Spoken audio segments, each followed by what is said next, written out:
Do you agree or disagree with Coach Stefanski keeping Dylan Gabriel as the starting quarterback, and how would you judge Dylan Gabriel's play so far? Yes. Yes, you agree. Yes, I agree. Why so? Tell me about Dylan Gabriel's play. I'm going to tell you like this, bro. If the untrained eye is expecting the Cleveland Browns to put Shedeur Sanders in at quarterback, okay, with what he has at his disposal, you'll be a fool to think that he gonna do anything different than Dylan Gabriel. Cleveland isn't just another struggling franchise. It's a machine that grinds quarterbacks down to dust. A place where potential walks in proudly and walks out hollow, confused, and unrecognizable. For decades, people have tried to explain it: coaching instability, ownership chaos, bad drafting, cursed culture. But those are just surface level excuses. The truth sits deeper, darker. Cleveland doesn't develop quarterbacks, it drains them.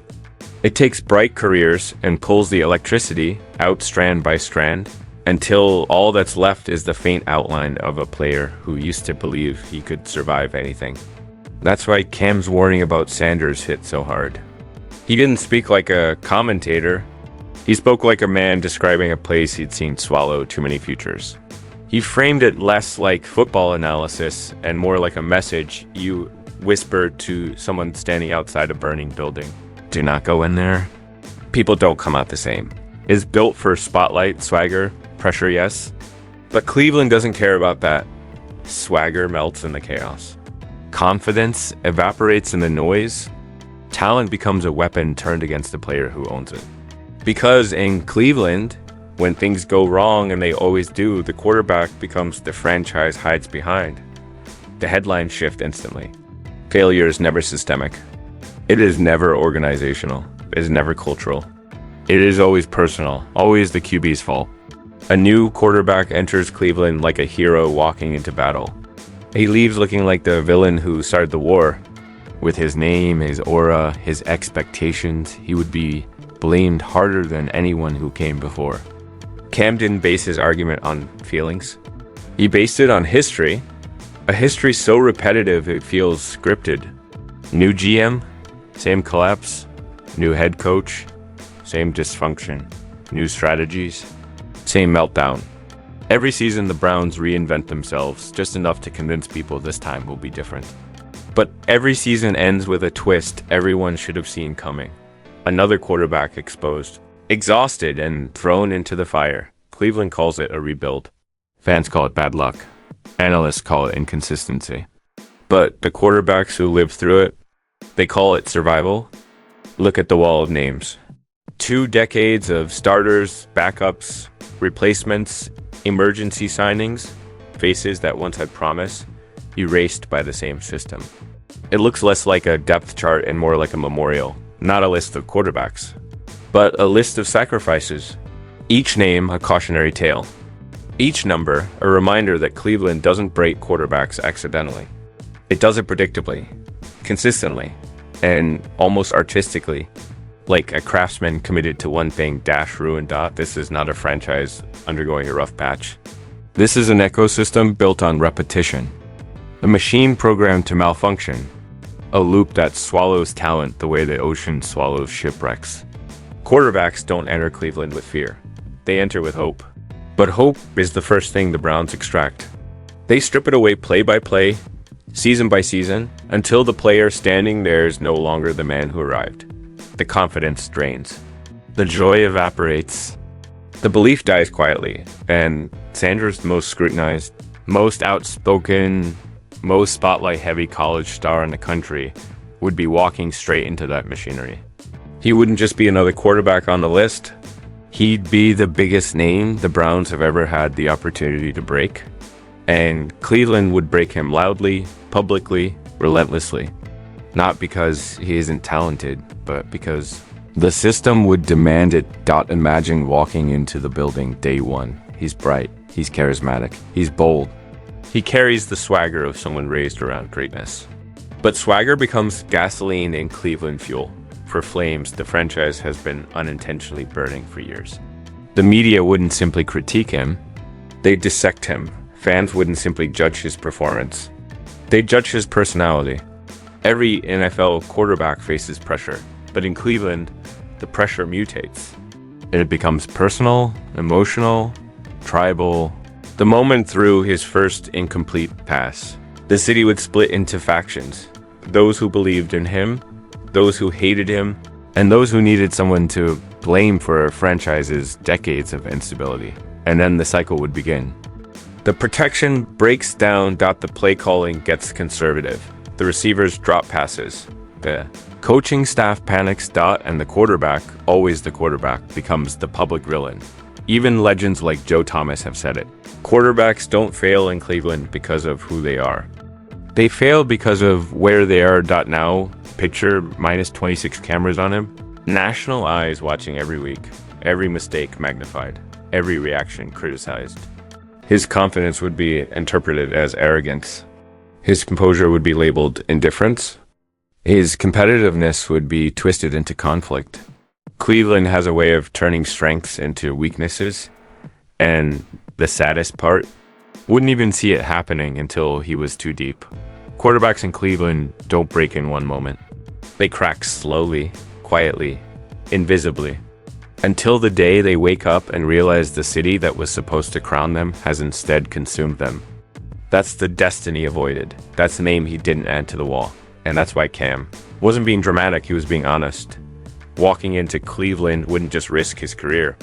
It would risk his identity, his story, his legacy. And thank God. He walked the other way. And then there's the money. The Browns do not spend wisely. They spend loudly. They throw millions at names, not fits. They overpay for hope and underdeliver on results. Look at the Watson contract. $46 million a year for performances that sometimes look like they were microwaved in a broken gas station kitchen at 3 a.m. They throw financial gasoline on fires already out of control. And when things fall apart, the quarterback, never the front office, takes the blame. Would walk into a building where the pressure cooker is already steaming, already quivering, already seconds from blowing its lid. And the moment he falters, even a little, he'd be labeled the reason everything exploded. In a city like Cleveland, scrutiny is oxygen. Criticism is gravity. Expectations are anvils. Even veteran quarterbacks crack. Now imagine a young QB whose every move is already magnified by fame, by his last name, by the shadow of his father. Imagine him navigating the chaos of a franchise addicted to dysfunction while trying to protect his brand, his career, his identity. The headlines wouldn't care about nuance. They wouldn't ask where the real problem lies. They'd simply declare failed, because that's what Cleveland does. It flips the story. It flips the blame. It flips the narrative until the quarterback becomes the problem he was brought in to solve. Cam didn't say Cleveland would challenge.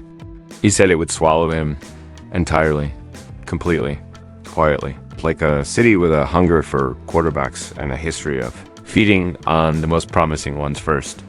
He didn't talk about adversity or growth or competition.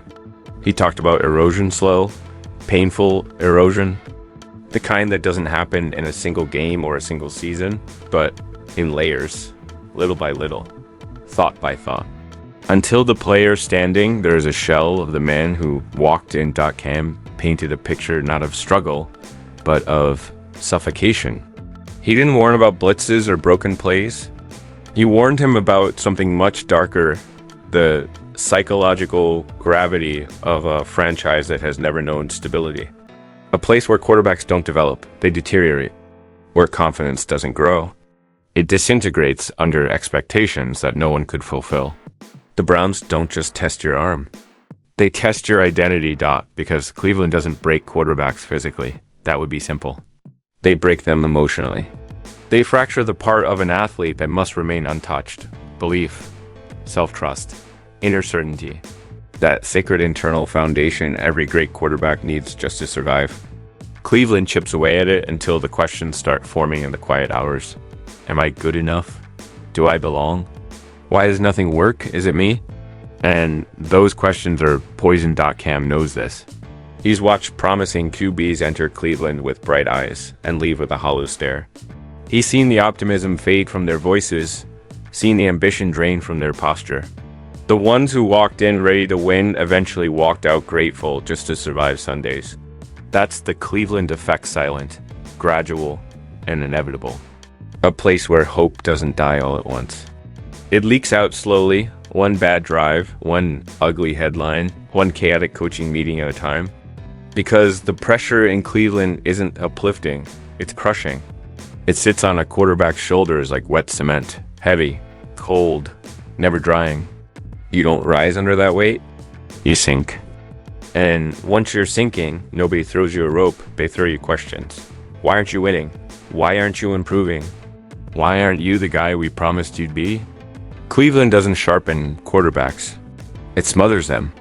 Not in a loud, dramatic implosion, but in a quiet, suffocating way that feels almost calculated. The environment doesn't build character, it pulverizes it piece by piece, until what's left is small enough, fragile enough, to blame. Cam has seen quarterbacks arrive with swagger and leave with excuses. They enter believing they can change the franchise, and leave believing the franchise changed them.